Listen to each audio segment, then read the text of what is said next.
Hello and welcome to another episode of the SITREP. Today you've got both Jim Christie and myself here talking about the GI Bill. We'll be covering everything that you could possibly imagine, whether you're in the service, a veteran, a dependent of a veteran, whatever the case may be. We're going to be getting a lot of answers to a lot of questions with our friend Jen Gillen. How are we doing, Jen? I'm doing great. Thank you for asking. So, Jen, let's get right into this. Sure. We're here to talk about the GI Bill. First question's got to be, what is it?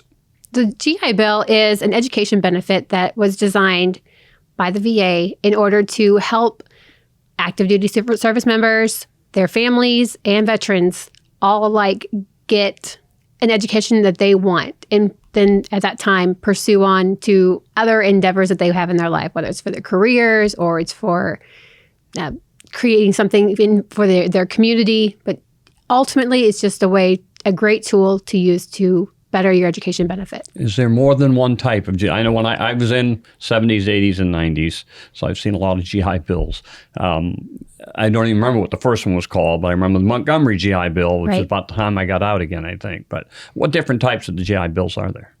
So right now, there's currently about 4 of them that you can consider as your main options. You have the Montgomery GI Bill, which is for active duty. And I say that, but it's designed that if you're in active duty, you've been in 2 years or 3 sometimes, depending on which one you choose. But you have the Montgomery GI Bill, that's for active duty. You have the Montgomery GI Bill Selective Reserve, which is also known as Chapter 1606, and that is used for people who are in the reserves or National Guard. You have Chapter 35, which is DEA. And DEA is designed to give benefits to spouses and children who are family members of veterans who are 100% permanent and total disabled. And then finally, your biggest one that is most popular right now is the post 9/11 GI Bill. And that GI Bill is designed to give you 36 months of benefits that includes books and supplies, tuition, and some other smaller incentives that are also used with the program. And so between the different GI Bills, I mean, obviously the one that's meant for National Guard and Reserves, it's meant for that. Or the one that's meant for dependents, it's meant for that. Is there a major difference between each of them with regard to what they provide? Sure. So the Montgomery GI Bill, which we also call Chapter 30, and the Montgomery GI Bill Selective Reserve, Chapter 1606, those two combined. Well, actually, I could go ahead and throw 35 in there too.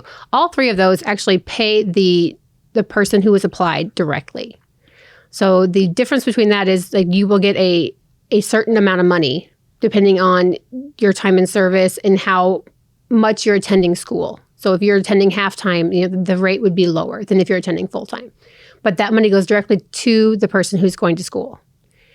That, in comparison to the post 9/11 GI Bill, that one goes to a combination of the student and the school. So as compared, like the Montgomery GI Bill, if you are going to school and let's say you have a tuition for $5,000 for that semester, you'll see the money come into your bank account and then you're responsible for paying off your tuition and fees. And then whatever's left over, you can use, of course, how you see fit for your books, for your supplies, for housing, any of that kind of thing.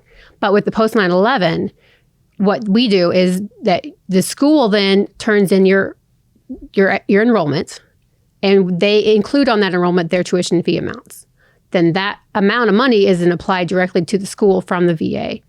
And at that same time, then the VA looks at that amount of money that you're going or that amount of time that you're going, and they can take that money and say, okay, well, because you're going full time, you get to have this much money for your monthly housing allowance, and you get to have X amount of dollars for your books and supplies. So it kind of takes the responsibility off of the veteran or the student in that situation because you don't have to worry about the tuition and fees part of it. You just have to worry about going to school and getting your degree. Does that necessarily mean that the veteran or student is receiving less money? So I spent probably 9 years processing claims. And there were situations, depending on the veteran or the student, I should say, because I don't want to exclude anybody in the family. But there are times where you say you've gotten a scholarship from a school or the state has a really good program that complements what the VA offers as well, that the tuition fee will be so low that the Montgomery GI Bill will be more beneficial.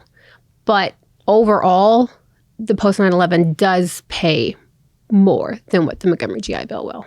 Hey folks, connecting with your benefits is our primary mission, and the SITREP is providing more options than ever. Subscribe to our free email newsletter, subscribe to our audio podcast channel, or subscribe to our content on YouTube.